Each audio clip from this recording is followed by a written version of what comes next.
Bismillahirrahmanirrahim. Assalamualaikum warahmatullahi wabarakatuh. Alhamdulillah wassalatu wassalamu ala rasulillah. Wala hawla wala quwata illa billah.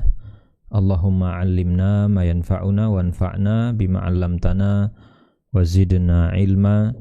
Allahumma arinal haqqa haqqan warzuqna tiba'ah wa arinal batila batilan warzuqna ijtinabah.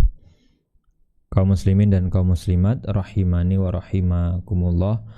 Pertama, kita bersyukur kepada Allah atas kesempatan yang Allah berikan sehingga di pagi hari ini kita bisa kembali melanjutkan pembahasan kita bersama kitab Asy-Syarhul Mumti' ala Zadil Mustaqni karya Syekh Ibnu Utsaimin rahimahullah. Dan di sesi kali ini kita melanjutkan terkait dengan penyalahgunaan barang titipan. Di sini disebutkan waman udi'ah dabatan faraqibaha li ghairi naf'iha. Ketika seseorang titip barang kepada kita dan objeknya sekarang adalah hewan tunggangan. Berarti di sini si A nitip ke si B. Apa yang dititipkan oleh A kepada si B yaitu adalah hewan tunggangan. Fahuwa dhamin. Kalau si B memakai hewan tunggangan tadi untuk satu keperluan, yang mana keperluan ini sebenarnya tidak terkait langsung dengan kepentingan si hewan tunggangan, berarti si B akan dikenai kewajiban untuk ganti rugi dan tanggung jawab jika ada masalah pada barang tersebut. Fahuwa dhamin. Dan kalau di tempat kita mungkin jarang ya kita dititipi hewan tunggangan. Mungkin di beberapa desa atau di beberapa daerah masih menggunakan hewan untuk tunggangan karena memang medannya yang terjal dan seterusnya. Tapi umumnya kita sudah menggunakan motor atau sudah menggunakan mobil. Sehingga kalau misalnya kita dititipi motor atau kita dititipi mobil, maka secara prinsip kita tidak boleh memanfaatkan kendaraan tersebut untuk selain kepentingan ataupun selain keperluan si kendaraan itu sendiri. Nanti kita akan lihat bentuknya seperti apa. Contohnya adalah di sini misal faras, seperti hewan tunggangan yang dititipkan adalah kuda, au ba'ir atau mungkin unta. Dan ini dititipkan di tempat si B, faraqibahu li ghairi naf'ihi. Kemudian si B menggunakan hewan tadi untuk keperluan yang lain dan itu tidak terkait dengan kepentingan si hewan. Fahuwa yatman dhaman ta'addin la tafrid. Maka si B akan dimintai tanggung jawab atau ganti rugi atas risiko yang muncul dan jenisnya atau sebabnya karena dia melakukan tindakan ta'addi. Ta'addi itu apa? Tindakan melampaui batas. Tindakan di mana B harusnya tidak boleh melakukan itu, tapi si B melanggar dan melakukan hal tersebut. Intalifa min hadzal amal au min ba'di aidan. Nah, sekarang kapan si B akan dikenai kewajiban ganti rugi? Jika resiko terjadi saat hewan itu atau saat kendaraan itu dipakai oleh si B, berarti kan di momen itu. Atau nanti misalkan dia mati, misalkan dia sakit setelah dipakai. Ini juga si B bisa dimintai kewajiban untuk ganti rugi. Li'annahu bita'addihi zala anhu wasful amanah wasarat yaduhu yadam muta'addin. Nah, sekarang kenapa ini penjelasan ataupun alasan kenapa si B pada akhirnya dimintai kewajiban untuk ganti rugi. Karena ketika si A titip, kata si A, B, ini saya punya motor, tolong dijaga ya. Nah, dipasrahkan ke si B.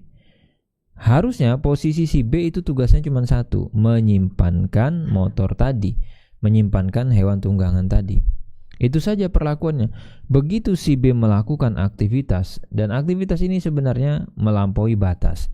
Ada batasan yang ini nggak boleh dilanggar. Kalau diterabas oleh si B, berarti B kehilangan sifat dasar dia, yaitu amanah. Dia dianggap sudah tidak amanah karena melakukan hal-hal yang sebenarnya di luar wewenang dia. Maka berubah sekarang statusnya menjadi iyad muta'addin. Dia akan berubah menjadi orang yang melampaui batas, orang yang tidak amanah. Nah, ini nanti di dalam kasus yang lain sama ceritanya seperti kal-ghasib, seperti pencuri. Jadi al-ghasib, pencuri, fayakunu dhaminan bikulli hal.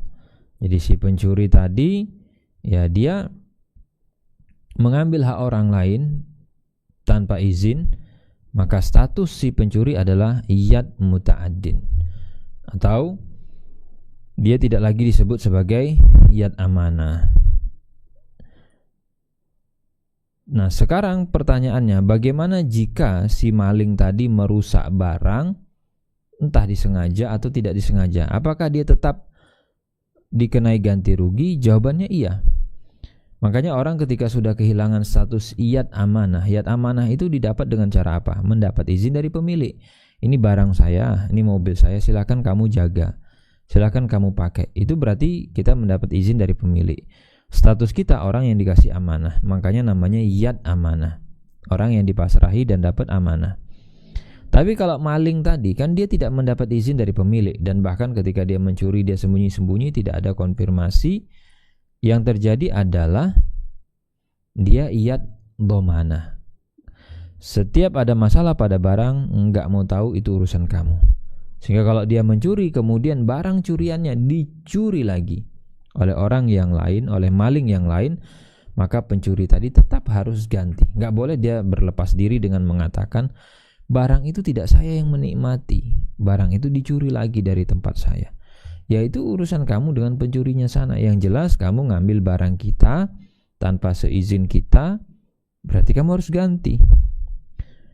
Ini dikatakan seperti itu.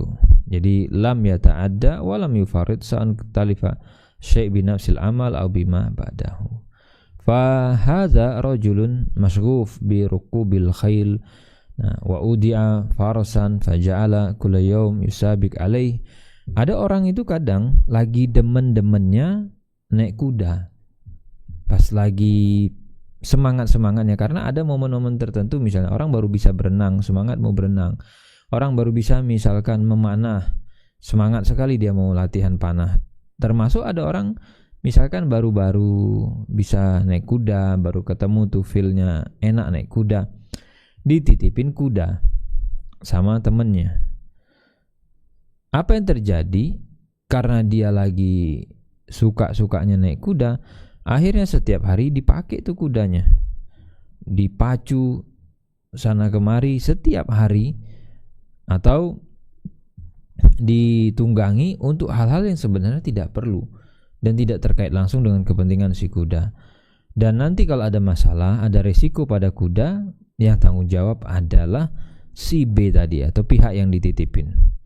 Baik kuda itu bermasalah fi nafsil isti'mal, di momen ketika kuda itu ditunggangi, misalkan nih ketika dipakai karena kecapean, akhirnya kesleo kudanya, jatuh, patah kakinya misalkan, atau akhirnya dia kepleset karena kecapean, mati. Itu berarti di momen ketika ditunggangi atau dipakai. B harus ganti rugi. Au fi ghairi nafsil isti'mal, atau misalkan kejadiannya pasca penggunaan, habis diforsir tuh kuda dipakai terus, pas sore hari selesai kan, masukkan kandang, malamnya langsung demam, kudanya pas malam langsung teriak-teriak, kemudian sakit, kemudian mati. Nah, ketika dilacak misalkan sama dokter hewan, ini kenapa kudanya kok tiba-tiba demam, kenapa tiba-tiba misalkan sakit, kenapa tiba-tiba mati? Ada sebab. Sebabnya apa? Oh, selama beberapa hari diporsir, dipakai. Hatta law adkhalahu al-hirz amma kaunuhu yatman. Jadi meskipun sudah dimasukkan kandang, loh saya kan tidak pakai, kata dia. Iya betul, memang pada saat malam hari kamu tidak pakai, tapi kan dia kecapean gara-gara tadi siang tuh kamu bawain untuk bawa barang lah, untuk macam-macam. Sehingga meskipun sudah di kandang, kalau sebabnya karena pemakaian yang tadi, itu bisa dibebankan kepada si B atau pihak yang dititipi. Amma kaunuhu yatman fi nafsil isti'mal fawadih. Nah, sekarang kalau kejadian matinya atau cacatnya atau sakitnya di momen saat itu dipakai, fawadih, maka clear. Ya memang jelas ini gara-gara kamu pakai akhirnya bermasalah.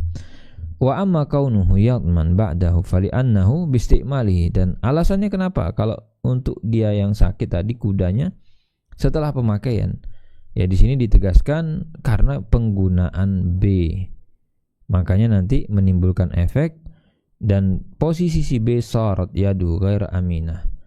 Sudah kamu dianggap tidak amanah karena kamu menyia-nyiakan amanah, kepercayaan. Kepercayaannya apa? Tugas kamu menjaga. Tugas kamu adalah menyimpankan kuda tadi. Dan tadi ada pernyataan dari penulis li ghairi naf'iha, untuk keperluan selain kepentingan si kuda. Karena ada momen-momen di mana kuda itu atau kendaraan itu memang perlu kita jalankan, memang perlu kita keluarkan dari kandang. Tapi sekali lagi itu pertimbangannya adalah kemaslahatan atau kepentingan si hewan, si objek titipan. Misalkan annahu law raqiba li naf'iha falaisa bidhamin. Kalau dipakai untuk kepentingan si kuda itu tidak ada kewajiban, tidak ada beban untuk ganti rugi. Li'annahu muhsin. Karena orang ketika mengeluarkan kuda dari kandangnya tujuannya apa? Diajak keliling, diajak jalan biar dia itu tidak lemah dan seterusnya. Berarti kan orang yang dititipi itu benar-benar amanah, menjaga gimana kudanya tetap sehat. Lakin kaifa yarkubuha li naf'iha. Nah, sekarang ditanya, gimana tuh bentuknya? Kita menunggangi kuda demi kepentingan si kuda, bukan kepentingan kita. Kalau yang kejadian pertama itu kepentingannya kepentingan si B, pihak yang dititipi. Alasannya saya ada kebutuhan, saya akan pakai.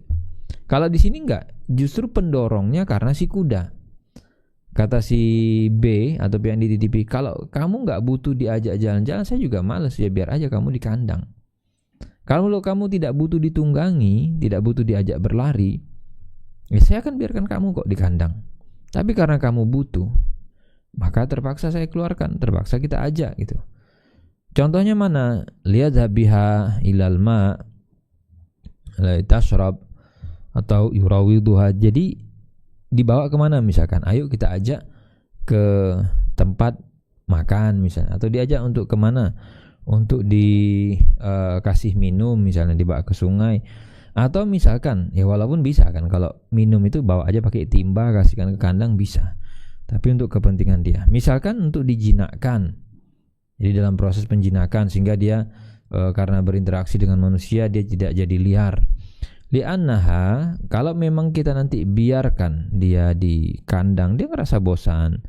Atau misalkan nanti dibiarkan di kandang, la takunu qawiyah, dia lemah, gak gerak kemana-mana. Kandang seluas apa sih? Kecuali memang kandangnya lebar ya. Jadi misalkan seluas berapa, satu lapangan bola. Kalau kandangnya seluas satu lapangan bola ya gak apa-apa, biarkan aja dia di dalam situ. Itu sudah lari sana lari sini capek juga. Tapi kalau kandangnya kecil, ya paling ukuran ruangan berapa, misalnya 3 kali 5 atau 4 kali 6 misal, itu kan kecil. Jadi fahuwa yarkubuha li naf'iha, sehingga boleh kalau memang itu ditunggangi untuk kepentingan kuda itu. Fala dhaman alaihi, tidak ada dhaman. Li'anna hadza khair, karena itu bentuk kebaikan dari pihak yang dititipi. Au sauban falabisahu. Sekarang kita ganti topik, ganti objek. Di mana yang dititipkan A kepada si B itu bukan kuda, tapi sekarang dikasih pakaian. B, saya titip nih, saya punya baju, tolong simpankan ya. Entah baju, bisa jas, bisa apapun gitu ya. Intinya pakaian, celana mungkin. Ausauban falabisahu. Permasalahannya sama si B dipakai. Bajunya si A tadi dipakai oleh si B. Kalau seperti itu gimana? Fa innahu yatman, sama, berarti B akan dikenakan kewajiban untuk ganti rugi. Lakin idza qala. Nah, sekarang kan orang itu kadang ngelesnya bisa ya, ngeles inilah, ngeles itu. Nah sekarang gimana kalau si B ngeles? Si B jawab begini, ana urid an albisahu lil jum'ah. Kata si B, kan saya pakai ini untuk ibadah. Jadi baju dari si A saya dititipkan ke saya pakai untuk sholat Jumat. Jadi statementnya pertama itu, ini saya pakai untuk sholat Jumat. Kemudian alasannya adalah fal jum'ah yusannu fiha, Jumatan itu kita disunahkan, Jumatan itu kita dianjurkan untuk menggunakan pakaian yang ahsanu siyab, yang terbaik. Apa pakaian terbaik yang ada di kita? Nah sekarang kata si B, kan pakaian yang dititipkan A kepada saya itu pakaian yang terbaik, saya pakai. Kemudian yang jadi masalah lagi ini, orang itu kadang kalau sudah ngawur itu muncul kengawuran yang lain, dan dia berpikiran begini, ana ataitu sahibaha khairan. Kata si B, loh justru harusnya si A itu terima kasih sama saya, gara-gara kan saya transfer pahala sama si A. Baju dia saya pakai sholat Jumat saya dapat pahala, berarti dia dapat pahala juga, katanya begitu. Li'ana yujar, kan saya dapat pahala nih, kata dia, dengan memakai pakaian yang terbaik, mengikuti sunnah Rasul, dan saya dapat pahala itu yang nyampe juga ke yang punya baju. Ini alasannya, li'anahu a'anani ala haza, karena dia sudah terlibat, ikut ta'awun, ikut bantu saya dalam melaksanakan sunnah. Wujudnya apa bantuannya? Pakaian.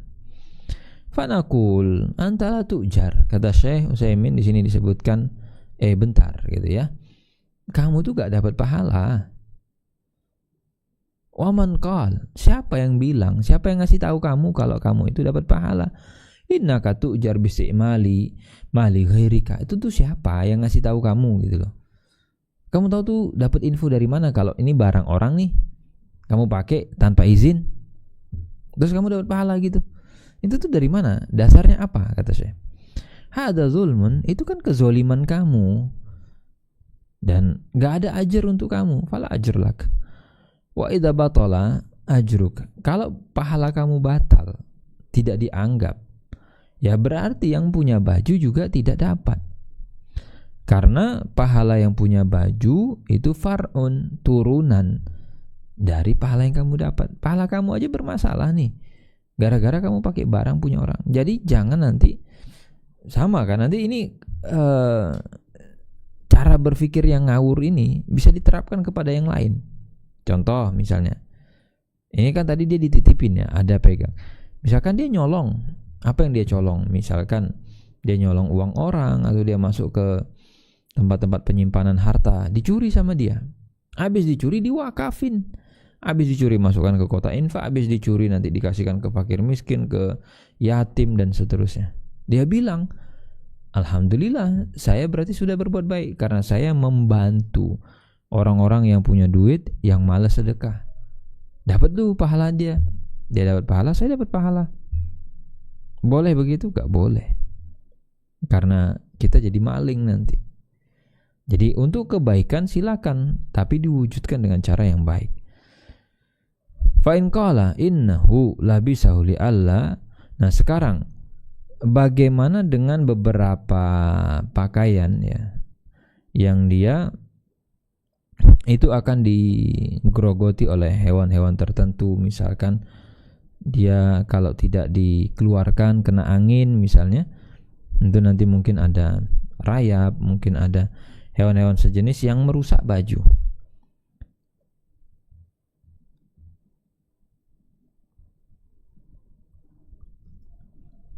Nah di sini dikatakan, karena kalau sutra itu idzalam yabras fi ayyamis sayfil har fa innahu yahtarik wa tamazzaq. Ada pakaian-pakaian itu nggak bisa kita diamkan saja di ruangan tanpa mungkin ada perakuan dia kena angin. Nah, kalau dia kepanasan di ruangan itu nanti dia sobek, cepat rusak seratnya dan seterusnya.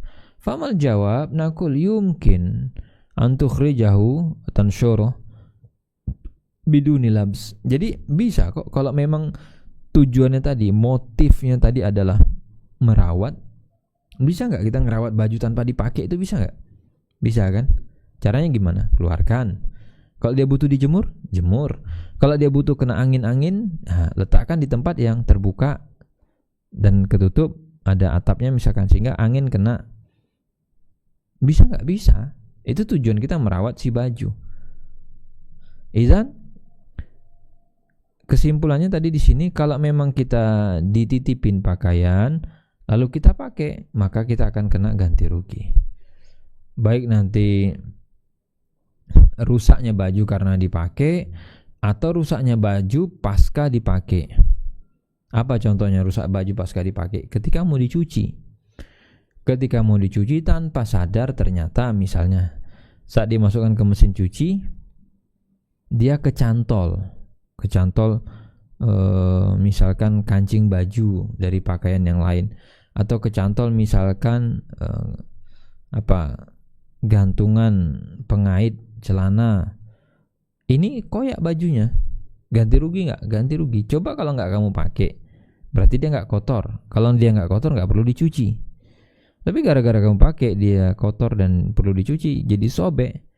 Makanya kenapa kamu jadi punya kewajiban untuk ganti rugi. Atau misalkan luntur. Jadi kadang ada beberapa pakaian kita lupa, nggak sadar, dicemplungkan di mesin yang sama, luntur. Misalnya coraknya berubah, warnanya akhirnya warna-warni. Ini merusak pakaian, berarti dia harus ganti rugi. Tapi saya tidak sengaja. Iya, tapi kamu makainya dengan sengaja. Wa dzalika li annahu bi mujarrad an labisa thawb intaqalat yaduhu min kauniha yadan aminah ila kauniha yadan ghair aminah. Jadi gara-gara kamu pakai, itu sudah cukup untuk mengubah status kamu dari yad amanah, orang yang dipercaya dapat titipan amanah, berubah menjadi orang yang tidak amanah. Wa ala hadza falaula bisa thawb tajammal bihi lil jum'ah, sehingga memakai baju orang lain dengan dalih berhias untuk sholat Jumat itu nggak bisa diterima. Jadi falamma raja'a raddahu ila mahrazi fatalifa min mahrazi domina. Jadi meskipun nanti selesai sholat Jumat kamu cuci, pasti cuci aman, habis itu kamu balikin gitu ya, dan setelah dibalikin baru ada masalah, tetap kamu ada kewajiban untuk ganti rugi. Li'annahu ta'adda haitsu fa'ala ma lam yu'zan lahu bihi. Di mana bentuk sikap melampaui batas yang dilakukan oleh si B. Sikap melampaui batasnya yaitu ada di praktek yang dia kerjakan di saat dia menggunakan atau di saat dia melakukan hal yang tidak diizinkan untuk dia kerjakan. La syar'an wala urfan la min sahibiha wala min indillahi azza wa jalla. Jadi izin itu, satu, kamu tidak mendapat izin dari syariat. Dua, tidak mendapatkan izin dari urf, kebiasaan. Biasanya kalau kita dititipi baju gimana perlakuannya? Ya umumnya orang udah disimpan aja. Gak ada kan kalau kita dititipi baju dipakai. Makanya hati-hati. Bentuk objek ini kan bisa berubah ya, bisa baju, bisa mungkin perhiasan, bisa mungkin jam tangan. Kalau dititipi udah simpankan, jangan nakal, jangan kemudian kepikiran tak coba sajalah perhiasannya, enggak. Atau dititipin sepatu. Kalau mau boleh, tapi izin sama yang punya. Sepatu kamu boleh nggak saya pinjam? Baju kamu boleh nggak saya pakai? Jaket kamu dan yang lainnya. Audarahim. Nah sekarang objek yang berikutnya adalah uang, dirham, ini bisa rupiah dan seterusnya. Fa akhrajaha min mahraz, ai idza auda'a darahim fastaqradaha fa innahu yatman. Sekarang kalau kaitannya dengan uang, kira-kira apa bentuk pelanggarannya? Bentuk pelanggarannya adalah dia pakai uang itu untuk keperluan dia, nanti dia ganti. Itu namanya utang. Jadi kita dititipi uang 10 juta. Sudah, kemudian uang itu kita pakai untuk belanja, kita pakai untuk ini dan itu. Maka kita punya kewajiban untuk ganti rugi. Itu yatman. Hatta wa in ihtaja ilaiha, sekalipun kita ngerasa butuh. Sebenarnya kan jawaban atau solusinya sederhana, telepon yang punya, WA, Pak, bisa nggak ini saya pakai dulu uangnya, saya utang dulu. Kalau memang benar-benar terdesak. Li'annahu laisa lahul haq, karena kita posisinya tidak punya hak untuk utang atau untuk menggunakan uang tersebut, aw yatasarraf fiha bi ayyi syai', dan kita juga tidak punya kuasa, tidak punya wewenang untuk yatasarraf fiha, untuk memberikan perlakuan pada uang tersebut, apapun bentuk perlakuannya, mau kita pakai untuk keperluan kita atau nanti kita pakai untuk kita utangkan kepada orang lain, sama, tidak berhak kita.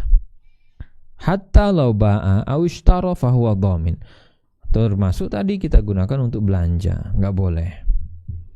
Wa ulima min qawlihi min mahrazin annahu laulam. Nah ini sekarang kalau misalkan dia tidak di tempat penyimpanan, jadi uang itu biasanya kan tidak diserahkan dalam bentuk uang ya, tidak diserahkan tanpa tempat penyimpanan. Ini saya titip uang ya, dikasih dalam bentuk apa? Ya ini udah lembaran-lembaran kasih. Enggak, biasanya orang ketika titip masukin dompet, dimasukin tas, dimasukin mungkin kotak dan yang lainnya. Kalau dia tidak mengeluarkan itu dari tempat penyimpanan, cuman diubah saja, lakin ghayyara makanahu atau makanaha, yang diubah hanya tempatnya, posisi uang itu di dalam kotak. Contoh ya, dia dititipkan uang, tapi di uang itu uang ada di dalam kotak. Misal antakuna fi rafi al-a'la minas sunduk faja'alaha fi rafi alladhi tahtahu. Misalnya posisi uang tadi di rak yang paling atas, sama dia dipindahkan ke rak di bawahnya, tapi masih di kotak itu. Ya ini enggak apa-apa katanya.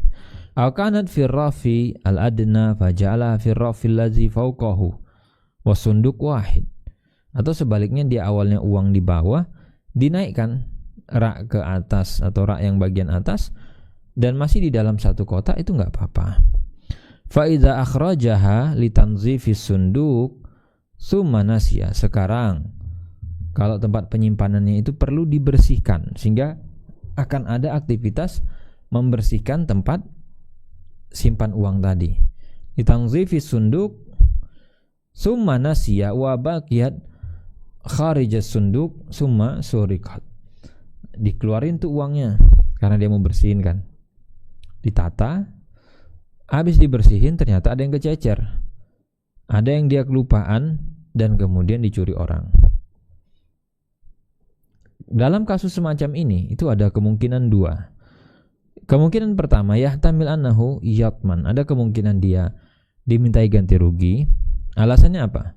Alasannya karena urusan manusia, hakul adami, haknya manusia itu sebenarnya sama saja, baik dia khata atau dia nisyan atau dia ambat atau dia zikr. Kita merusak, kita menghilangkan, menyebabkan kerugian itu entah dalam kondisi sengaja, tidak sengaja, lupa, lalai, tidak sadar. Yang penting hilang nggak barangnya? Iya. Bermasalah nggak barangnya? Iya. Ya sudah, kamu ganti. Waqad naqul la yatman, tapi ada kemungkinan dia tidak dikenai ganti rugi. Jadi di sini dalam kasus ini ya ada dua kemungkinan ini.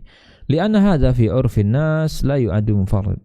Karena di dalam kebiasaannya orang, urf umumnya masyarakat, dia tidak dianggap sebagai orang yang melampaui batas. Karena memang saya butuh, ini perlu dibersihkan. Kalau ini tempatnya kotor ya, mungkin kalau sekarang nggak kebayang ya, tempat nyimpan uang kok kotor, kok perlu dibersihkan. Mungkin kalau kita sekarang udah mainnya brankas atau mainnya box yang dari bahan besi atau dari bahan misalnya plastik, yang itu tidak ada kaitannya dengan rayap, tidak ada kaitannya dengan misalnya proses dibersihkan. Tapi mungkin di beberapa kondisi ada tempat-tempat yang memang harus dibersihkan. Nah, kalau yang dititipi membersihkan karena memang itu tempat butuh dibersihkan, boleh. Misalnya karena ada rayapnya dan seterusnya. Ini kalau masuk rayapnya ke tempat penyimpanan uang, bisa habis uangnya dimakan rayap. Idza ta'arrada ad-dhaman wa adamu ad-dhaman wal yad amanah fal asal adamu ad-dhaman. Nah, ketika terjadi dua kemungkinan nih, ganti rugi atau tidak ganti rugi. Yang dimenangkan yang mana? Karena posisinya adalah yad amanah, dia dititipi barang sama orang. Berarti secara hukum asal dia tidak dikenai ganti rugi. Fal aslu adamu ad-dhaman.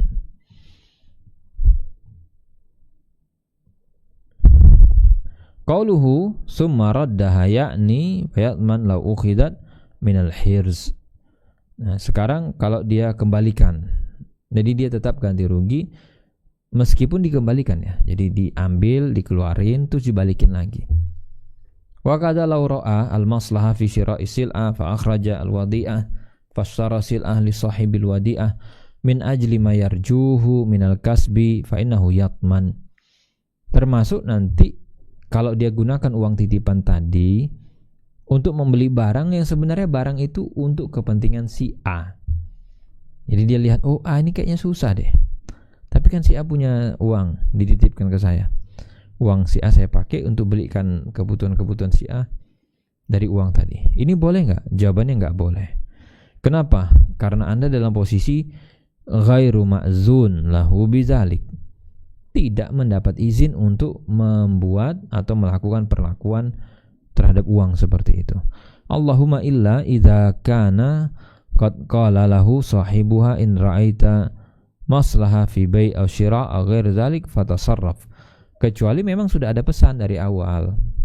Misalkan apa pesannya? Pak, ini nanti kalau memang dilihat gitu ya ada maslahatnya untuk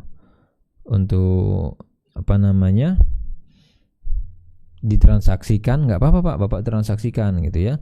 Fayakunu hina idzin. Nah, nanti kalau seperti itu dia ghairul dhamin, tidak dalam posisi wajib ganti rugi karena sudah dapat izin. Makanya perkara-perkara semacam ini itu prinsipnya satu, izin, konfirmasi sama yang punya. Tanya, boleh nggak saya pakai, boleh nggak saya gunakan, izin dulu. Kalau nggak boleh ya sudah, jangan dipaksa. Tapi kalau dia bolehkan ya alhamdulillah. Kemudian arafa al-khatm. Nah, sekarang kita lihat ketika dia tidak sampai mengeluarkan barang tapi merusak segel. Jadi ada barang yang dititipkan dan kadang itu dia disegel. Nah, di sini dikatakan fa innahu yatman hatta law a'adal khatam marratan ukhra. Meskipun segel tadi habis dirusak, dia buat baru, dipasang sama persis segelnya. Wal khatam huwa majarat bihil 'ada fi ma sabaq annahum yad'una darahim fi kaisin thumma yaq'udunaha bi al-khuyut. Jadi kalau kita bicara segel itu biasanya kepentingannya untuk apa?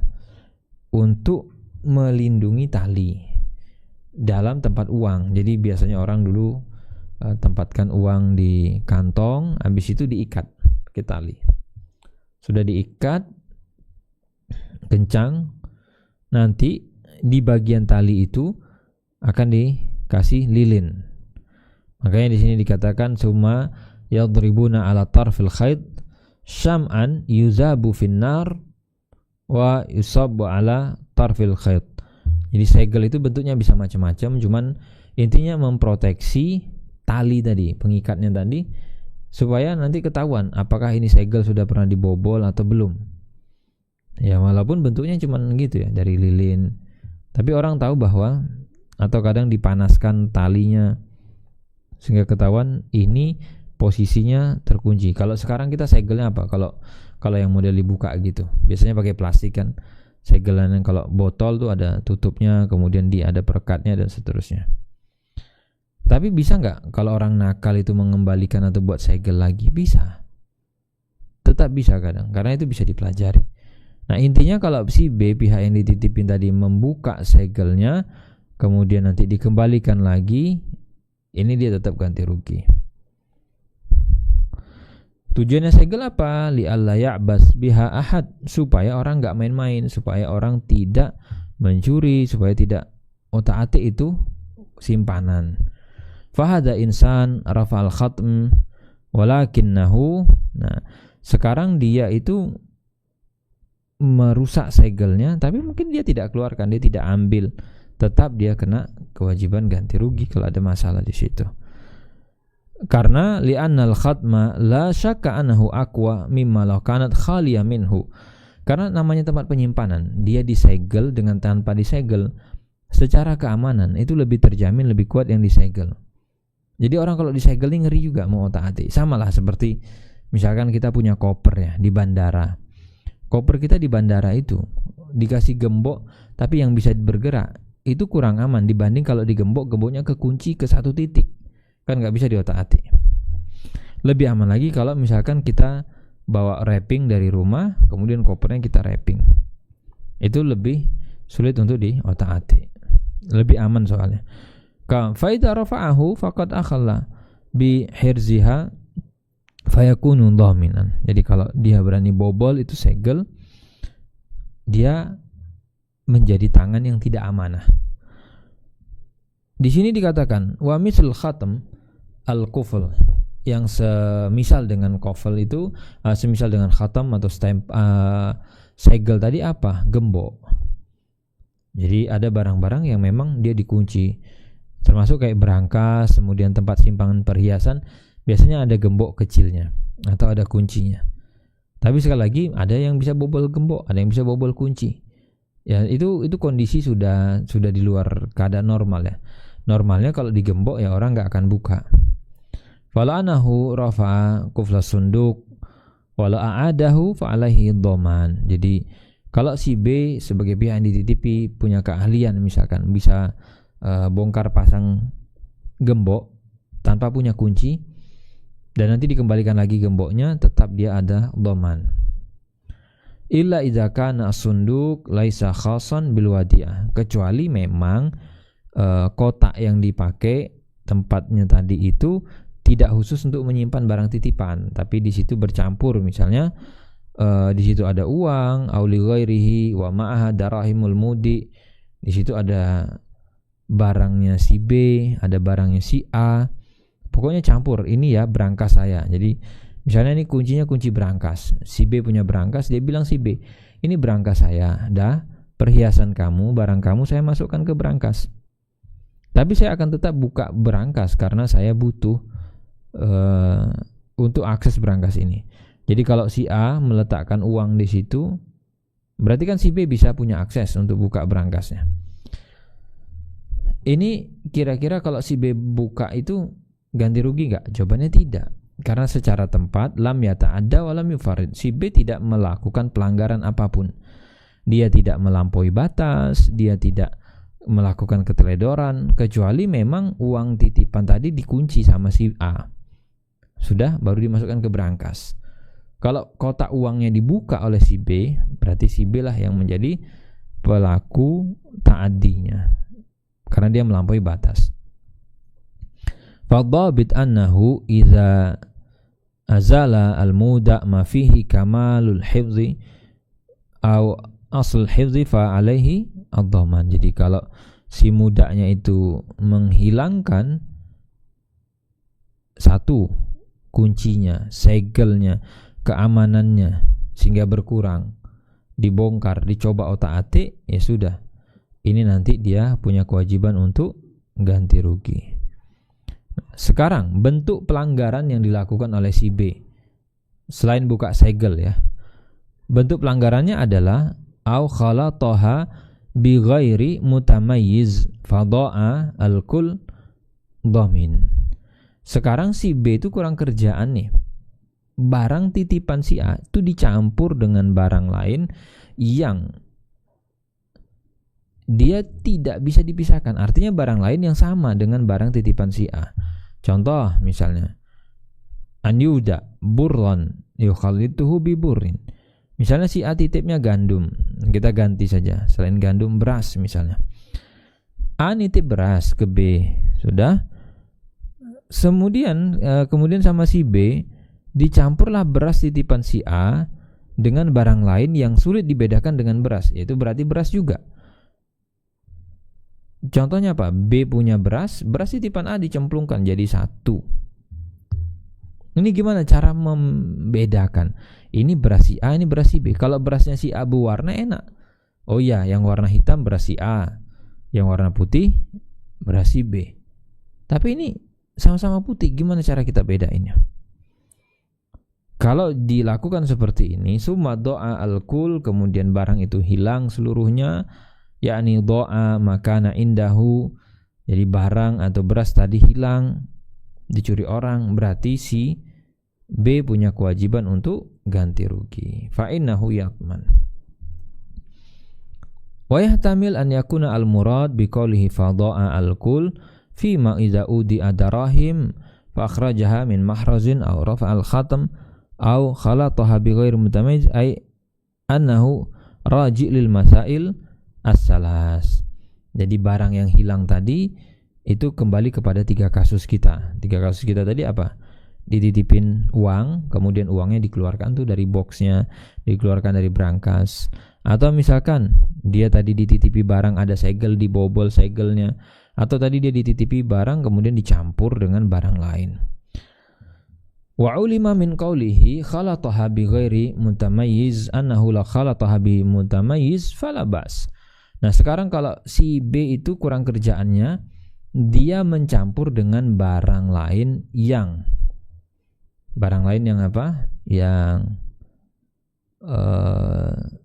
berbeda, atau dengan kata lain bisa dibedakan. Ini nggak apa-apa. Tapi dengan syarat tadi disimpan di tempat penyimpanan yang wajar. Walakin yang bagi an yuqal fi hadza tafsil. Nah, sekarang dikatakan kalau dicampur dengan barang lain yang berbeda, itu kan ada 2 kemungkinan. Di sini dikatakan dia yasal akhdhuha, mudah untuk kita ambil, untuk kita pisahkan. Kalau itu nggak apa-apa. Contoh, ada orang titip kepada kita apa titipannya? Cincin, kemudian gelang, kemudian perhiasan lah ya, kalung. Dan kemudian ini kita campur dengan apa? Dengan batangan emas. Kita punya emas, ada box emas kita. Nah, titipan orang tadi berupa emas, kalung, cincin, kita cemplungkan jadi 1 box. Pertanyaannya, bisa nggak kita dengan mudah untuk memisahkan perhiasan tadi dengan emas? Mudah. Ini cincin, ini kalung, ini gelang, ini anting, ini emas batangannya, gampang membedakannya. Tapi kalau dia gabungkan dengan sesuatu yang sulit untuk dipisahkan, contohnya apa tadi? Gandum dicampur dengan beras, atau beras biasa dicampur nih dengan beras ketan. Ini kan 2 jenis yang berbeda kan sebenarnya. Ketan dengan beras beda, tapi secara fisik mungkin sama. Tapi kadang warnanya pun tetap kita bisa bedain kok. Kalau misalnya nih dijajarkan ya, walaupun ketannya ketan putih, kita bisa lihat, oh yang ini warna putihnya, kalau untuk beras ketan putihnya itu lebih padat gitu kan warnanya. Ada yang sini putihnya agak lebih bening. Bisa nggak dibedain? Bisa. Cuman sekarang kalau misalnya ada beras ketan 10 kilo dicampur beras biasa 10 kilo diaduk, ini gimana cara misahinnya, metaninya, milihinnya? Satu bisa, tapi butuh waktu dan menyulitkan.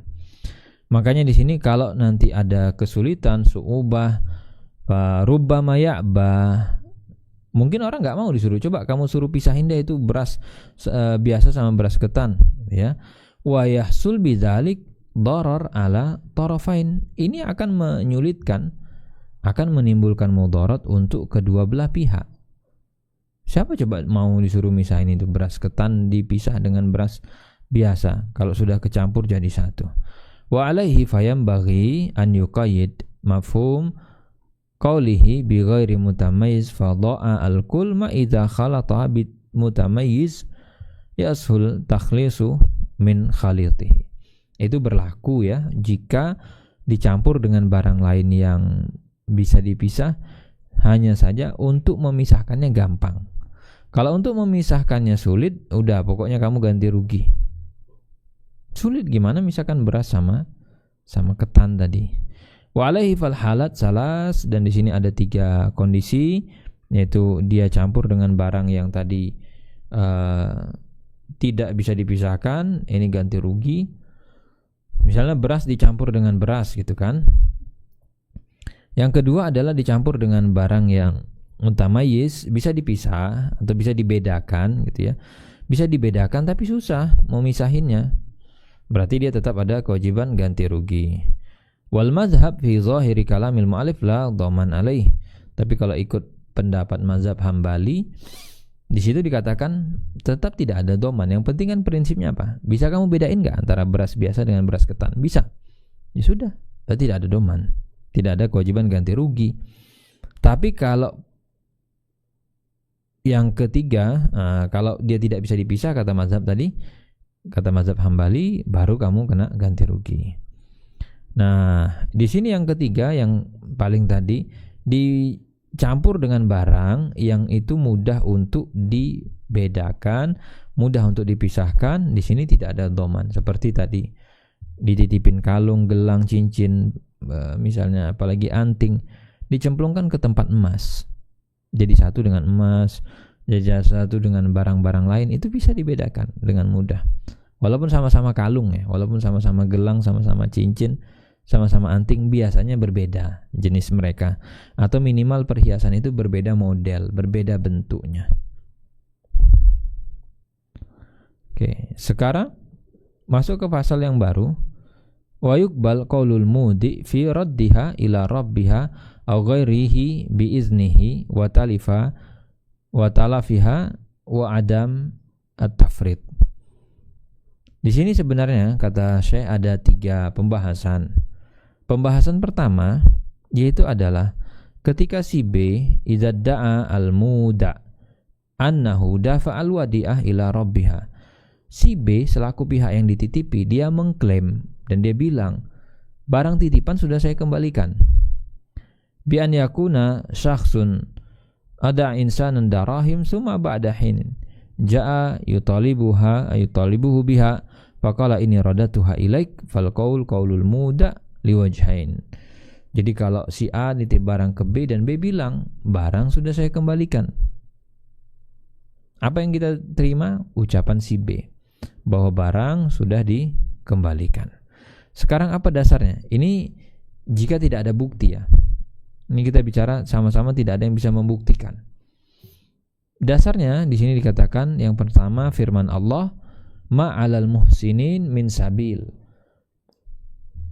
Bagi orang yang baik itu tidak ada dosa karena si B posisinya kan orang baik. Wal muda muhsin, apa bentuk kebaikan si B? Mau dititipin barang secara gratisan. Jadi si A kan gak bayar sewa sama si B, nitip, minta tolong, dan B mau nolong. Berarti si B adalah muhsin, orang yang baik. Wala syaka wa idza lam yakun alaihi sabil, karena si B tidak bisa kita bilang kamu yang mencuri atau dia mau kita tuduh padahal dia sudah nolong secara cuma-cuma. Fa inna sahibaha idza da'a annahu lam yarudha fal qaul qaul muda li annana law qabilna qaul sahibiha lakana alal muhsin sabil. Karena kalau kita terima tadi ucapan yang nuntut atau ucapan pemilik, berarti kita anggap si B selaku pihak yang muhsin sudah berbuat baik, dia dijadikan sebagai pelaku dosa. Itu dasarnya. Yang kedua adalah annaku lil mudi. Kita bilang tuh sama yang nitip atau si A, antal an i'taman tarrajul alal wadi'ah A. Kan kamu nih kalau sebelum nitip barang pasti sudah pelajari dong si B itu siapa. Sudah. Kalau kamu nggak percaya sama si B, ngapain kamu titip? Kalau kamu titip tuh artinya kan kamu sudah percaya sama si B. Fayajibu an yakuna aminan fi daf'iha ilaik. Berarti kamu serahkan barang itu kamu percaya bahwa dia bakal mengembalikan barang itu ke kamu. Sehingga kalau dia bilang barang sudah saya kembalikan, berarti kan kita pegang posisi dia orang yang amanah. Kama ja'altahu aminan fi hifziha, sebagaimana kamu sudah kasih kepercayaan bagi dia buat menjaga. Wal amin kullu man hasala fi yadihi mala, dan orang yang amanah, orang yang dikasih kepercayaan itu dia bisa pegang barang orang, dia simpan atas izin pemilik. Dan ini sudah cukup clear. Fada dalil minasam wa minal qiyas, baik dari dalil ataupun dari ayat maupun dari qiyas. Walidzalik indana qaidah, makanya kita punya kaidah, ana man qabadal ain li hadzi malikiha kubila qauluhu firrad. orang yang dititipin atau orang yang menyimpankan barang itu tujuannya untuk kepentingan pemilik, maka ucapan si pihak yang dititipi itu akan diterima ketika dia bilang barang sudah saya kembalikan. Sebaliknya, kalau orang itu pegang barang demi kepentingan dia, maka nggak bisa kita terima. Contohnya apa? Maling. Kalau maling ngeklaim bilang, Pak, barang yang saya colong sudah saya kembalikan, bisa nggak kita terima begitu saja? Nggak bisa. Karena maling itu ngambil barang, simpan barang orang untuk kepentingan dia kan, untuk kepentingan si maling maksudnya. Wa man qabadal ain li maslahatihi wa maslahati malikiha lam yuqbal aidan tagliban li janibi ad-dhaman. Tapi nanti kalau dia pegang barang untuk kepentingan dua pihak, klaimnya bisa terima? Nggak bisa juga, karena kita dahulukan kondisi dia seperti tadi. Maka hanya di poin 1 yang bisa diterima klaimnya gitu ya. Baik, insya Allah di pertemuan berikutnya kita akan lanjutkan masih terkait dengan pengembalian ya barang titipan. Insya Allah nanti kita lanjutkan di halaman 305. Untuk hari ini kita cukupkan, mudah-mudahan ada faedahnya. Kita akhiri. Wassallallahu ala nabiyina Muhammad wa ala alihi wa sahbihi wasallam. Assalamualaikum warahmatullahi wabarakatuh.